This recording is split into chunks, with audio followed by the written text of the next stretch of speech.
నమస్కారం, welcome to society TV news. ముందుగా headlines.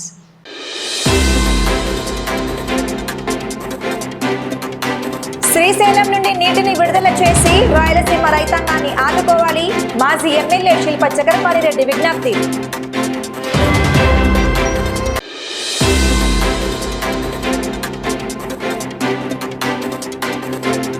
Polayya మాయలో దోపిడీ, దాడి, మోసం.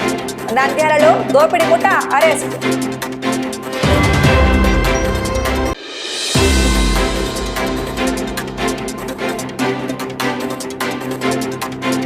వరలక్ష్మి వ్రతం సందర్భంగా రేపు పాఠశాలలకు సెలవు.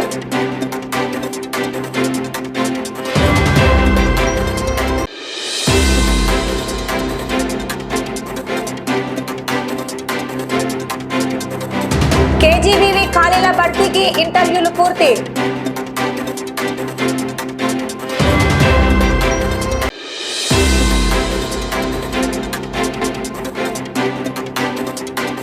ఎల్నినో ప్రభావం, రబీ పంటల ఎంపికపై ఆర్ఏఆర్ఎస్ శాస్త్రవేత్తల దిశానిర్దేశం.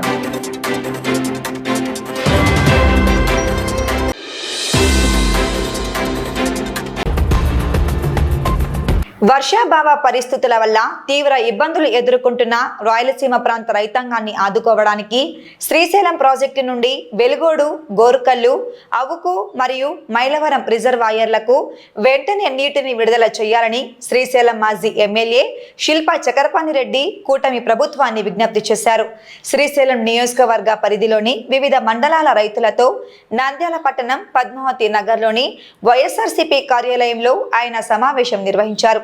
తాగునీరు, సాగునీరు అందించేందుకు చేపట్టిన కార్యాచరణ ప్రణాళికపై రైతుల సూచనలు, అభిప్రాయాలను స్వీకరించారు. అనంతరం ఏర్పాటు చేసిన విలేకరుల సమావేశంలో శిల్ప చక్రపాణిరెడ్డి మాట్లాడారు. శ్రీశైలం ప్రాజెక్టులో 850 అడుగుల మేర నీటి నిల్వలు ఉండి 110 టీఎంసీల నీటితో ప్రాజెక్టు నిండుగా ఉన్నప్పటికీ దిగువకు నీరు విడుదల చేయకపోవడం శోచనీయమన్నారు. మునుపెన్నడూ లేని విధంగా రైతులు నీటికై ఇబ్బందులు పడుతున్నారని తెలిపారు. కనీసం ఆరుతడి పంటలను కాపాడుకోవడానికి, పశువుల తాగునీటి అవసరాలు తీర్చడానికైనా ప్రభుత్వం చొరవ చూపడం లేదన్నారు. తెలంగాణ ప్రభుత్వం విద్యుత్ ఉత్పత్తి పేరుతో శ్రీశైలం ఎడమగట్టు నుంచి రోజుకు 4 టీఎంసీల నీటిని తరలిస్తూ దాదాపు 15 ప్రాజెక్టులకు నీటిని ఇస్తున్నా ఏపీ ప్రభుత్వం చోద్యం చూస్తోందని ఆరోపించారు. ముఖ్యమంత్రి చంద్రబాబు నాయుడు తెలంగాణ సీఎంతో చేసుకున్న చీకటి ఒప్పందం వల్లే రాయలసీమకు ఈ నీటి కష్టాలు వచ్చాయని విమర్శించారు. ప్రధానంగా రాయలసీమ ఎత్తిపోతల పథకాన్ని త్వరితగతిన పూర్తి చేసి ఉంటే ఈ పరిస్థితి వచ్చేది కాదని అభిప్రాయపడ్డారు. రైతుల సమస్యలను ప్రభుత్వం తక్షణమే పరిష్కరించి శ్రీశైలం నుండి దిగువ రిజర్వాయర్లకు వెంటనే నీటిని విడుదల చేయాలని ఆయన విజ్ఞప్తి చేశారు. ఈ సమావేశంలో శ్రీశైలం నియోజకవర్గానికి చెందిన పలువురు రైతు నాయకులు, వైఎస్ఆర్సీపీ నాయకులు పాల్గొన్నారు. అందరికీ నమస్కారం. ఈరోజు శ్రీశైలం నియోజకవర్గం 4 మండలాల నుంచి, అన్ని గ్రామాల నుంచి కూడా రైతు సోదరులు రావడం జరిగింది. ఈ యొక్క ఖరీఫ్ సీజన్ లో ఇంతవరకు శ్రీశైలం డ్యామ్ లో 875 అడుగులు 170 టీఎంసీల నీరు నిల్వ ఉన్నా ఈ రోజు వరకు కూడా వెలుగోడు రిజర్వాయర్ ను నింపడం గానీ, అదే విధంగా వెలుగోడు రిజర్వాయర్ నింపడమే కాకుండా సిద్ధాపురం లిఫ్ట్ ఇరిగేషన్ నీళ్లు అందివ్వడం గానీ ఇప్పటి వరకు జరగలేదు అనే విషయాన్ని నా దృష్టికి తీసుకొచ్చినప్పుడు దీన్ని ఏ విధంగా కార్యాచరణ రూపొందించాలనే ఉద్దేశంతో ఈరోజు రైతులతో ఒక మీటింగ్ ఏర్పాటు చేసుకుని కార్యాచరణ ప్రణాళిక విధంగా ఉండాలి, ప్రభుత్వం పైన ఎలా ఒత్తిడి తీసుకురావాలనే ఉద్దేశంతో ఈరోజు అందరూ సమావేశం కావడం జరిగింది. ఈరోజు అందరి సూచనలు తీసుకున్నాం. రైతాంగం ప్రతి గ్రామం నుంచి వచ్చినటువంటి రైతు సోదరుల యొక్క విన్నపాలు తీసుకున్నాం, వాళ్ళ సలహాలు తీసుకున్నాం. వాళ్ళ సూచన మేరకు ఈరోజు రైతాంగం సూచన మేరకు మేము ఎప్పుడు కూడా ఇన్ని కష్టాలు పడలేదు. ఈరోజు శ్రీశైలంలో నీళ్లు ఉన్నా కూడా తాగునీరుకు నీళ్లు ఇవ్వడం లేదు, పశువులకు నీళ్లు ఇవ్వడం లేదు, అదే విధంగా సాగునీరు కూడా నీళ్లు ఇవ్వలేదు అని వాళ్ళ బాధలు వెళ్లబుచ్చడం జరిగింది. గత ప్రభుత్వంలో కూడా చూసాం చాలా సార్లు 90 టీఎంసీలు వచ్చినప్పుడు కూడా ఆ రోజుల్లో కూడా ఆరుతడి పంటలకు కానీ లేకపోతే తాగునీరు కూడా నీళ్లు అందించడం జరిగిన సందర్భాలు కూడా ఉన్నాయి. ఈరోజు చూస్తే దుర్మార్గంగా 175 టీఎంసీలని మాట వరుసకు మనం అనుకుంటా ఉన్నాం. కానీ దీని జలదోపిడి తెలంగాణ ప్రభుత్వం జలదోపిడి చేస్తా ఉంది అనే విషయాన్ని బయటపెట్టడం లేదు. ఆ రోజు ఓటుకు నోటు కేసులో చంద్రబాబు నాయుడు గారు తన మకాంను అమరావతికి మార్చకపోయి ఉంటే ఈరోజు ఇన్ని ఇబ్బంది పరిస్థితులు వచ్చేవి కావు అనే విషయాన్ని ప్రతి ఒక్కరు గమనిస్తా ఉన్నారు. ఈరోజు చూస్తా ఉన్నాం ఎంత దుర్మార్గంగా అంటే విద్యుత్ శక్తి పేరుతో 4 టీఎంసీల 40,000 క్యూసెక్కులని అయిపోయింది. దాదాపు 4 టీఎంసీల నీటిని ప్రతి రోజు కిందికి ఎడమగట్టు ద్వారా కిందికి నీళ్లు వదలడం జరుగుతూ ఉంది.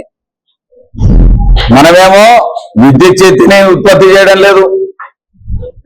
తెలంగాణ ఏమో 4 టీఎంసీలు దాదాపు 40,000 క్యూసెక్కులు నీటిని విద్యుత్ శక్తి పేరుతో సౌకర్యం చేస్తా ఉంది. అదే కాకుండా ఈరోజు పేరుకే 170 టీఎంసీల నీళ్లు నిలువ ఉన్నట్టుగానే కింద 800 అడుగుల ఎత్తులోనే కలవకుర్తికి 1/2 టీఎంసీ, పాలమూరు రంగారెడ్డికి 2 టీఎంసీలు, అదేవిధంగా ఎస్ఎల్బిసికి 0.45 టీఎంసీ, జూరాల నుంచి వచ్చేటువంటి నెట్టంపాడు, కోయిల్ సాగరు, భీమా ఇలాంటి ప్రాజెక్టులకు 1 టీఎంసీ నీటిని, దాదాపు 3.95 టీఎంసీల నీటిని 800 అడుగుల లోపలనే నీళ్లు డ్రా చేయడం జరుగుతా ఉన్న విషయాన్ని నిజం కాదా అని మేము ప్రభుత్వాన్ని నిలదీస్తా ఉన్నాం. మేము ఈ ప్రణాళిక ముందుగా ఒకసారి కలెక్టర్ గారి దృష్టికి, ఇరిగేషన్ అధికారుల దృష్టికి తీసుకెళ్లి ఒక మెమరాండం సమర్పించడం జరుగుతుంది. ఆ పైన ప్రభుత్వం స్పందించకపోతే ఇవే కాకుండా రాయలసీమ ప్రాంతంలో ఎన్ని ప్రాజెక్టులు ఉన్నాయో అన్ని ప్రాజెక్టులు కూడా పర్యటిస్తాం. అన్ని ప్రాజెక్టుల వద్ద ఉన్నటువంటి రైతాంగాన్ని మేల్కొల్పుతాం. ఈ ప్రణాళికతో ముందుకెళ్లాలని ఈరోజు నిశ్చయించడం జరిగింది. త్వరలో ఈ ప్రణాళిక మా జగన్మోహన్ రెడ్డి గారు మా ప్రభుత్వం వస్తుందని మొన్ననే చూస్తా ఉన్నాం. ఎప్పుడెప్పుడు ఎదురు చూస్తా ఉన్నాం రైతాంగం అంతా. ఆ రోజు మనం మోసపోయాం. జగన్మోహన్ రెడ్డి గారిని కోల్పోయి ఎన్నో రకాల తప్పు చేశామని చెప్పి భావనతో ఈరోజు రైతాంగం అంతా చూస్తా ఉన్నారు. జగన్మోహన్ రెడ్డి ఎప్పుడు వస్తాడా, ఎప్పుడు సీఎం అవుతాడా, ఏ విధంగా మా కష్టాలు తీరుతాయని చెప్పి రైతాంగం అంతా ఈరోజు ఎదురు చూస్తున్న సందర్భాలు మనం గమనిస్తా ఉన్నాం. కాబట్టి మేమంతా కోరేది ఒకటే, రైతాంగాన్ని కాపాడండి మహాప్రభు అని చెప్పి మిమ్మల్ని అందరినీ వేడుకుంటా ఉన్నాం. ఇక మీదటి నుంచి తప్పకుండా అన్ని జిల్లాల్లో కూడా ఇట్లాంటి కార్యక్రమాలు రూపకల్పన చేసి ఒక కమిటీ సభ్యునిగా అన్ని జిల్లాల్లో పాల్గొంటాం. జగన్మోహన్ రెడ్డి గారితో కూడా ఒక సమావేశమై వీటి గురించి చర్చించి మున్ముందు చేయబోయే కార్యాచరణ గురించి కూడా చర్చిస్తామని కూడా తెలియజేస్తూ, ఆల్రెడీ మాకు రాయలసీమ లిఫ్ట్ తరఫున ప్రతి మండలంలో దాదాపు 5 మంది సభ్యులు ఉన్నారు. వారితో పాటు ఇంకా కొంతమంది ప్రతి మండలానికి 10 మందిని కమిటీ సభ్యులను ఎన్నుకొని ఆ ప్రణాళిక వచ్చే వారంలో ప్రణాళిక ఏ విధంగా ఉండాలి, ఏ విధంగా ఎప్పుడు ఈ యొక్క ప్రాజెక్టులో విజిట్ చేయాలనే దానిపైన చర్చ చేసుకున్న తర్వాత బహుశా ఈ నెలాఖరు లోపల ఈ కార్యక్రమాన్ని రూపకల్పన చేస్తామని తెలియజేస్తా ఉన్నాం. ఇంతటితో ముగిస్తా ఉన్నా. సోషల్ మీడియా, డేటింగ్ యాప్ల ద్వారా అపరిచితులతో పరిచయాలు పెంచుకునేవారు అప్రమత్తంగా ఉండాలని పోలీసులు హెచ్చరిస్తున్నారు. పోల యాప్ ద్వారా వలవేసి నమ్మించి ఒంటరి ప్రాంతాలకు పిలిపించి దోపిడీకి పాల్పడుతున్న 4 సభ్యుల ముఠాను నంద్యాల తాలూకా పోలీసులు అరెస్టు చేశారు. ఈ కేసుకు సంబంధించిన వివరాలను నంద్యాల ఏఎస్పీ సుస్మిత మీడియా సమావేశంలో వెల్లడించారు. బాధితుడికి పోలో యాప్ ద్వారా నిందితులతో పరిచయం ఏర్పడింది. నంద్యాల కొత్తపల్లి రోడ్డులోని గోల్డెన్ ఫంక్షన్ హాల్ వద్ద కార్యక్రమం ఉందని, అక్కడ తమ స్నేహితులు ఉన్నారని నమ్మించి ఆగస్టు 15న రాత్రి 10:30 గంటల ప్రాంతంలో ఆంజనేయ స్వామి ఆలయం వద్దకు తీసుకెళ్లారు. అక్కడ నిర్మానుషంగా ఉన్న ప్రాంతంలో ఒక్కసారిగా కత్తులు, ఇనుప రాడ్లతో దాడి చేసి బెదిరించారు. అతడి వద్ద ఉన్న 7,200 రూపాయల నగదుతో పాటు సెల్ ఫోన్ను లాక్కొని పరారయ్యారు. బాధితుడు ఆగస్టు 17న నంద్యాల తాలూకా పోలీస్ స్టేషన్లో ఫిర్యాదు చేయడంతో కేసు నమోదు చేసిన పోలీసులు దర్యాప్తు వేగవంతం చేశారు. సాంకేతిక ఆధారాల సాయంతో ఆగస్టు 19న రాత్రి నందమూరి నగర్ సమీపంలో 4 నిందితులను అదుపులోకి తీసుకున్నారు. బొల్లెత్తుల పవన్ కుమార్, గుర్రం వెంకట నాగచరణ్ అలియాస్ చరణ్, పసుపులేటి వెంకట ఉమాకాంత్, బాలిశెట్టి హేమంత్ నిందితుల నుంచి 2 కత్తులు, 2 ఇనుపరాడ్లు, 7,200 రూపాయల నగదు, బాధితుడి ఫోన్తో పాటు నిందితుల సెల్ ఫోన్లు, ఒక హోండా బైక్ను పోలీసులు స్వాధీనం చేసుకున్నారు. ఈ ముఠా ఇదివరకు కూడా పలువురిని ఇదే తరహాలో టార్గెట్ చేసినట్లు విచారణలో తెలిసిందని, ఇప్పటి వరకు ఇతర ఫిర్యాదులేవి అందలేదని ఏఎస్పీ తెలిపారు. ఇలాంటి ఘటనల బారిన పడిన బాధితులు ఎవరైనా ఉంటే ధైర్యంగా ముందుకు వచ్చి ఫిర్యాదు చేయాలని కోరారు. ఆన్లైన్ యాప్లలో పరిచయం అయ్యే అపరిచితుల పట్ల, ముఖ్యంగా రాత్రి వేళల్లో ఒంటరి ప్రాంతాలకు పిలిచే వారి పట్ల ప్రజలు అప్రమత్తంగా ఉండాలని సూచించారు. కేసును త్వరితగతిన ఛేదించిన taluka CI R Eshwaraiah, SI Gangaiah, వారి సిబ్బందిని జిల్లా ఎస్పీ సునీల్ శరణ్ ప్రత్యేకంగా అభినందించారు. అందరికీ నమస్కారం అండి. మన నంద్యాల జిల్లాలో నంద్యాల సబ్ డివిజన్లో on 15th of August around 10 PM ఇక్కడ ఉన్న నంద్యాల పబ్లిక్ స్కూల్ అది దగ్గర ఉన్న ఆంజనేయ స్వామి టెంపుల్ అక్కడ ఒక మేల్ పర్సన్, ఒక 30 years old మేల్ పర్సన్కి 4 జాయిన్ చేసి అక్కడ ఒక రాబరీ జరిగింది. ఆ రాబరీ జరిగిన తర్వాత ఈ విక్టమ్ని కూడా బాగా కొట్టారు, బ్లీడింగ్ ఇంజురీస్ కూడా వచ్చింది. తర్వాత he got admitted in hospital admit అయ్యి మనకి 17th of August మన నంద్యాల తాలూక్ పిఎస్లో విక్టమ్ వచ్చి మనకి కంప్లైంట్ ఇచ్చారు. కంప్లైంట్లో అతను ఆన్ August 15th ఈ నైట్ అరౌండ్ 10 o'clock ఒక తెలియని అన్నోన్ పర్సన్స్ 4 persons ఆంజనేయ స్వామి గుడి దగ్గర అతన్ని అటాక్ చేసి అతని దగ్గర ఉన్న అమౌంట్ అండ్ మొబైల్ ఫోన్స్ని రాబరీ చేసి వెళ్ళిపోయారు. అతను బ్లీడింగ్ స్టేట్లో అక్కడైనా పెట్టి వెళ్ళిపోయారు అని ఇన్ఫర్మేషన్ వచ్చింది మనకి. అది ప్రకారం మన నంద్యాల తాలూక్ సిఐ గారు 158/2026లో BNS 309 సెక్షన్ కింద రాబరీ కేసు ఒకటి కట్టారు. ఈ కేసు కట్టి మనము ఎస్పీ సార్, నంద్యాల జిల్లా ఎస్పీ సార్ ఇన్స్ట్రక్షన్స్ ప్రకారం మనం స్పెషల్ టీమ్స్ని ఫామ్ చేయడం జరిగింది. ఒక 2 teamsని ఫామ్ చేశాము. ఈ విక్టమ్ ఇంట్రాగేషన్కి ఒక team and CCTV footages and అన్ని ఫీల్డ్ ఇన్వెస్టిగేషన్ చేయడానికి ఇంకా ఒక team under Nandyal taluk CI గారు అండ్ SIs 2 SIs కింద టీమ్ సెపరేట్గా ఫామ్ చేసి ఇన్వెస్టిగేషన్ స్టార్ట్ చేయడం అనేది జరిగింది. ఈ ఇన్వెస్టిగేషన్ స్టార్ట్ చేసిన తర్వాత ఇందులో ఇన్వాల్వ్ అయిన 2 wheelersని మనం ఐడెంటిఫై చేసాము. ఒక మోటార్ బైక్ని ఐడెంటిఫై చేసాము అండ్ ఇన్వాల్వ్ అయిన పర్సన్స్ కూడా ఈ రోడ్లో ట్రావెల్ చేసినారు. అలాంటి CCTVsని మనం ఐడెంటిఫై చేసి ఈ 4 అక్యూజ్డ్ని ఐడెంటిఫై చేసి నిన్న రోజు వాళ్ళు అరెస్ట్ జరిగింది. 4 members మనం నందమూరి నగర్ దగ్గర నిన్న రోజు అరౌండ్ 9 PM ఈ 4 అక్యూజ్డ్ పీపుల్ని ఐడెంటిఫై చేసి అరెస్ట్ చేయడం అనేది జరిగింది. ఈ అరెస్ట్ చేసి మనం ఇన్వెస్టిగేషన్ అండ్ క్వశ్చనింగ్లో మనకి what came out is that మనకి విక్టమ్ పోలో యాప్ అని ఒక యాప్ ఉంది. ఆ యాప్ ద్వారా ఈ అన్నోన్ పర్సన్స్కి చాటింగ్ చేస్తున్నారు. అలాంటి చాటింగ్ చేస్తున్నప్పుడు ఒక పర్సన్ పరిచయం అయ్యి ఆ పర్సన్ ఒక ఫంక్షన్ ఉంది, ఆ ఫంక్షన్లో మా ఫ్రెండ్స్ అందరూ ఉంటారు, మీరు కూడా వస్తారా అని కాల్ చేసి అతన్ని ల్యూర్ చేశారు. అతన్ని ల్యూర్ చేసి అతను అక్యూజ్డ్ బైక్లో విక్టమ్ని తీసుకువెళ్ళి ఆ ఫంక్షన్ హాల్కి వెళ్ళకుండా వేరు చోట్ల డైవర్ట్ చేసి అక్కడ 3 ఆల్రెడీ వెయిట్ చేస్తున్నారు విత్ కొన్ని నైవ్స్ అండ్ కొన్ని ఐరన్ రాడ్స్ పట్టి అక్కడ వెయిట్ చేసి ఇతన్ని బాగా కొట్టి అతని దగ్గర ఉన్న గోల్డ్, మనీ, మొబైల్ ఫోన్ అన్ని ఇవ్వండి అని బెదిరించారు. ఒక 1/2 hour 40 minutes అలాంటి బెదిరించి అతను దగ్గర నుంచి 7,200 rupees క్యాష్ అండ్ ఒక మొబైల్ ఫోన్, అతను సామ్సంగ్ మొబైల్ ఫోన్ని కూడా థెఫ్ట్ చేశారు. ఈ థెఫ్ట్ చేసినప్పుడు అతనికి మన విక్టమ్కి కూడా హెడ్లో ఐరన్ రాడ్లో కొట్టిన injuries, bleeding injuries and mouth నుంచి కూడా బ్లీడింగ్, స్వెల్లింగ్ ఇంజురీస్ వచ్చింది. అలాంటి అక్కడ వదిలిపెట్టి వెళ్ళారు. అక్కడి నుంచి మన విక్టమ్ అతను ఫ్రెండ్స్కి వేరు ఒక వాచ్మెన్ ఫోన్ నుంచి కాల్ చేసి హాస్పిటల్ అడ్మిట్ అయ్యారు. ఇది తర్వాత మనకి ఇన్ఫర్మేషన్ అనేది పోలీస్ స్టేషన్లో ఇచ్చి ఈ కేసు ఇన్వెస్టిగేషన్ అనేది మనం స్టార్ట్ చేసాము. ఇప్పుడు ఈ అక్యూజ్డ్ మనం చూసాము అంటే 4 members, all 4 members are from local only.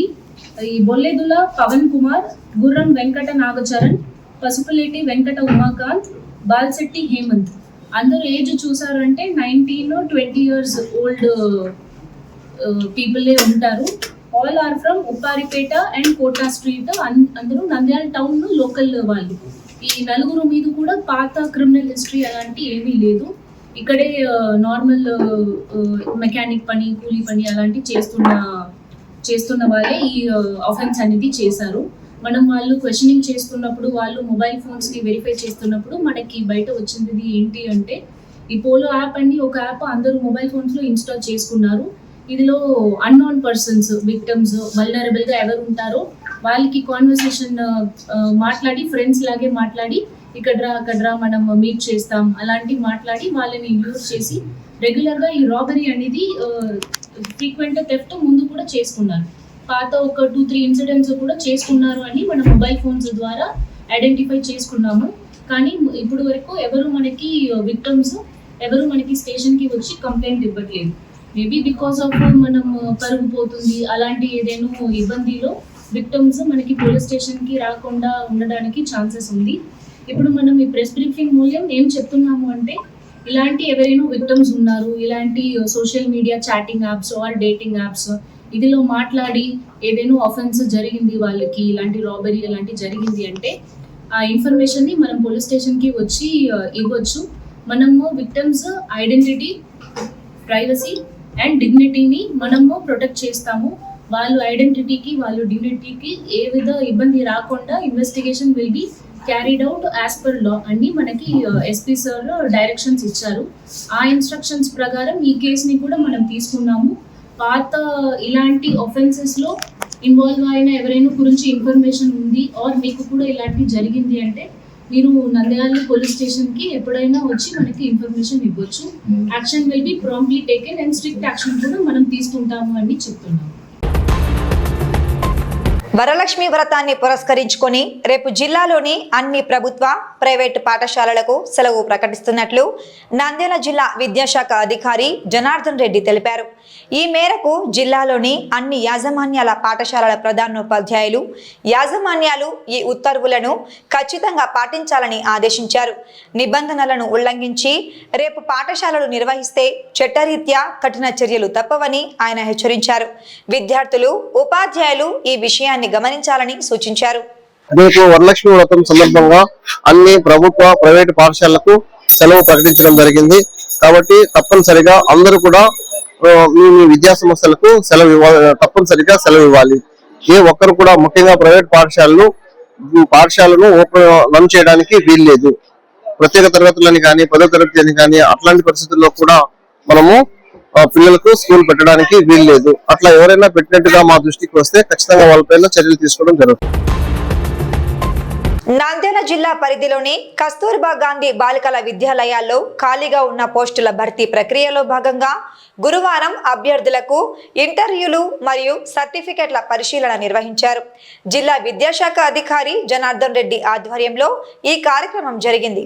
ఈ సందర్భంగా డిఈఓ మాట్లాడుతూ జిల్లాలోని కేజీబీవీల్లో ఖాళీగా ఉన్న 13 ప్రిన్సిపల్, సిఆర్పి పోస్టుల భర్తీకి దరఖాస్తు చేసుకున్న అభ్యర్థుల ధృవపత్రాలను కూలంకషంగా తనిఖీ చేసినట్లు తెలిపారు. ఇంటర్వ్యూలు మరియు సర్టిఫికెట్ల పరిశీలన అనంతరం సిద్ధం చేసిన అర్హుల జాబితాను రాష్ట్ర స్థాయి అధికారులకు నివేదిస్తామని చెప్పారు. ఆ తదుపరి ఎంపిక ప్రక్రియను రాష్ట్ర విద్యాశాఖ అధికారులు పూర్తి చేసి తుది జాబితాను విడుదల చేస్తారని డిఈఓ స్పష్టం చేశారు. నమస్తే అండి. ఈరోజు కేజీబీవీ పాఠశాలకు సంబంధించి ప్రిన్సిపాల్స్, సిఆర్టీలు మొత్తం 13 మందికి కాను ఇంటర్వ్యూకి పిలవడం జరిగింది. Interview means certificate verification. ఒక్కొక్క పోస్ట్కు 10 మందిని పిలిచాము, 1:10. ఇందులోంచి టాప్ 3ని మనం సెలెక్ట్ చేసి స్టేట్కి పంపించడం జరుగుతుంది. పోస్టులను బట్టి అక్కడనే డిసైడ్ చేసి మనకు సెలక్షన్ లిస్ట్ ఇస్తారు. సో అయితే మనకు ఇప్పుడు ప్రజెంట్ 13 పోస్టులే ఉన్నాయి. అయితే ఇంకా ఒక 11 పోస్టులు మళ్ళీ కూడా నోటిఫికేషన్ తర్వాత కూడా ఖాళీ అయినాయి. ఈ లిస్టులో నుంచే వాటిని కూడా కలెక్టర్ మేడం పర్మిషన్ తీసుకొని, స్టేట్ పర్మిషన్ తీసుకొని వాటిని కూడా ఫిల్అప్ చేయడం జరుగుతుంది.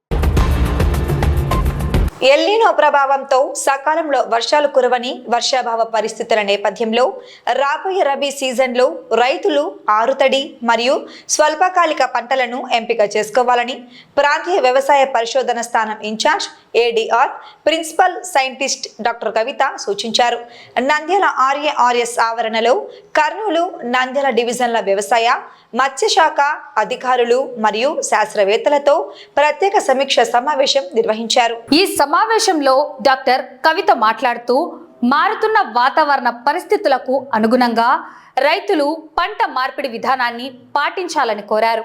తక్కువ నీటితో తక్కువ వ్యవధిలో పూర్తయ్యే పప్పు ధాన్యాలు, నూనె గింజల సాగు వైపు దృష్టి సారించాలని సూచించారు. రబీలో నీటి లభ్యత తక్కువగా ఉన్నందున శనగ, మినుము, పెసర, నువ్వులు మరియు జొన్న వంటి పంటలకు ప్రాధాన్యత ఇవ్వాలని, భూమిలో తేమను కాపాడుకోవడానికి నీటిని పొదుపుగా వాడుకునే బిందు, తుంపర సేద్య పద్ధతులను అవలంబించాలి. చెరువులు, కుంటల్లో నీటి మట్టం తగ్గుతున్నందున చేపల పెంపకందారులు నీటి నాణ్యతను నిరంతరం పర్యవేక్షించాలని, తగినంత లోతు ఉన్న నీటి వనరుల్లో మాత్రమే చేపల సాగు చేపట్టాలని మత్స్యశాఖ అధికారులు తెలిపారు. ప్రతి రైతుకు ఈ యాజమాన్య పద్ధతులపై అవగాహన కల్పించాలని వ్యవసాయ శాఖ అధికారులను శాస్త్రవేత్తలు ఆదేశించారు. ఈ సమావేశంలో కర్నూలు, నంద్యాల జిల్లాల వ్యవసాయ అధికారులు, మత్స్యశాఖ ప్రతినిధులు, ఆర్ఏఆర్ఎస్ శాస్త్రవేత్తలు తదితరులు పాల్గొన్నారు. ఈరోజు first training and visit meeting Nandyal regional agriculture research station లో జరుగుతుంది. ఈ కార్యక్రమానికి district agriculture officer Kurnool district and Nandyal district and joint director of agriculture fisheries and assistant director of agriculture Nandyal and Kurnool division అందరు సైంటిస్టులు, శాస్త్రవేత్తలు ఆఫ్ ఆర్ఆర్ఎస్ రీసెర్చ్ స్టేషన్ పాల్గొన్నారు. ఈరోజు first training and visit program for the year 2025 and 26 kharif season. ఇప్పుడు ముఖ్యంగా ఎలినో situation జరుగుతుంది కాబట్టి ఏ crop పంటల పరిస్థితి ఎట్లా ఉంది, రెయిన్ఫాల్ డిస్ట్రిబ్యూషన్ ఎలా ఉంది, రెయిన్ఫాల్ డిస్ట్రిబ్యూషన్ బట్టి పంటల పరిస్థితి ఖరీఫ్ లో ఎలా ఉంది, రబీ పంటలు ఏ విధంగా సెలెక్షన్ చేసుకోవాలి అనే దాని మీద ముఖ్యంగా డిస్కషన్ జరుగుతుంది. సో ఈ డిస్కషన్ లో ముఖ్య ఉద్దేశం ఏంటంటే రైతులు ఏ పంటకు పోవాలి, రబీ సీజన్ లో ఏ పంట అయితే బాగుంటది అనేది ఇంటరాక్షన్ ముఖ్య ఉద్దేశం. నా పేరు కవిత, ప్రిన్సిపల్ సైంటిస్ట్ సాయిల్ సైన్స్, ఈరోజు ఇన్ఛార్జ్ అసోసియేట్ ఏడీఆర్ గా. అందరికీ నమస్కారం అండి. నా పేరు హీరానాయ్. నేను జాయింట్ డైరెక్టర్ ఫిషరీస్ నంద్యాల జిల్లాలో పని చేస్తున్నాను. అయితే ఈ సంవత్సరం అయితే మనకు వర్షాభావాలు చాలా తక్కువగా ఉన్నందువల్ల ఈ ఎల్నినో ప్రభావం వలన మనము గతంలో చేసినట్లుగా మిశ్రమ చేపల పెంపకం చేపట్టినట్లయితే మనకు కొద్దిగా అంత పెద్దగా లాభం ఉండదనేది ఒక అభిప్రాయంకి వచ్చామండి. ఇప్పుడు మనం దాని ప్రకారం మనం ఏం చేయాలంటే ప్రత్యామ్నాయంగా పంటలు వేసుకోవడానికి మనము కొర్రమీను కావచ్చు, బంగారు తీగ కావచ్చు, పంగేసేసి ఈ జాతులు మనం వేసుకున్నట్లయితే మన షార్ట్ సీజనల్ కుంటలలో గానీ చెరువులలో గానీ 3 months వాటర్ ఉంటది. అందులో మనం ఈ చాపగుళ్ళని పెంచి ఏదైనా కొద్దిగా మనము రైస్ బ్రాన్ గానీ జిఎన్ ఆయిల్ కేక్ ప్రొవైడ్ చేసినట్లయితే అడిషనల్ గా అక్కడ ఎవరైతే ఏ ఫార్మర్ కావచ్చు, ఫిషర్మెన్ కోఆపరేటివ్ సొసైటీ కావచ్చు, సభ్యులు కావచ్చు, వాళ్ళకి అడిషనల్ గా ఆదాయం వస్తుంది అనేది ఈ విధంగా మనం ముందుకు పోవాలనేసి మా మత్స్యకారులందరికీ నేను తెలియజేస్తున్నానండి. Thank you. వార్తలు ముగించే ముందు ముఖ్యాంశాలు మరోసారి.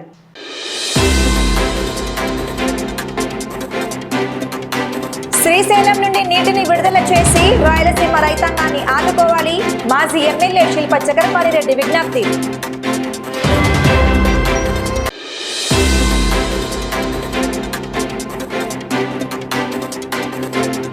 పోలయాప్ మాయలో దోపిడీ, దాడి, మోసం.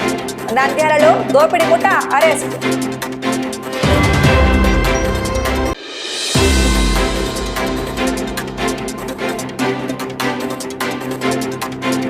వరలక్ష్మి వ్రతం సందర్భంగా రేపు పాఠశాలలకు సెలవు.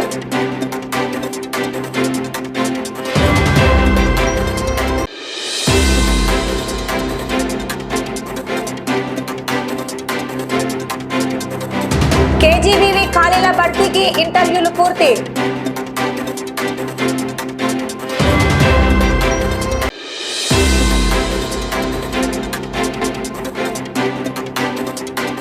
ఎల్నినో ప్రభావం రబీ పంటల ఎంపికపై ఆర్ఏఆర్ఎస్ శాస్త్రవేత్తల దిశానిర్దేశం.